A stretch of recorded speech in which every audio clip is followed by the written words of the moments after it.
Dubai news one में आप तमाम लोगों को वेलकम करते हैं। जैसा कि आप तमाम लोगों ने थंबनेल के ऊपर भी पढ़ लिया होगा कि दुबई यूएई के अंदर एक नया कानून शुरू हो चुका है। अब इस उम्र के लोग दुबई के अंदर या यूएई की किसी भी रियासत के अंदर काम नहीं कर सकते।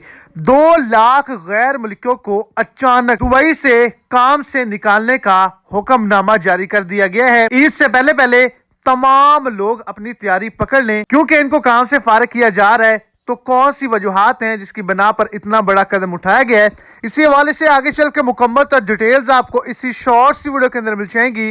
वीडियो को शुरू से एंड तक लाजमी तौर पर देखें ताकि आपको तमाम डिटेल की अच्छे से समझ आ जाए। और अगर इस चैनल पर फर्स्ट टाइम है तो लाजमी से चैनल को सब्सक्राइब कर दें, इस वीडियो को लाइक कर दें और अपने दोस्तों तक इसको ज्यादा से ज्यादा शेयर करें। तो किसी भी किस्म का अब तमाम लोगों पर जुर्माना है तो आपको दुबई से रिपोर्ट कर दिया जाएगा।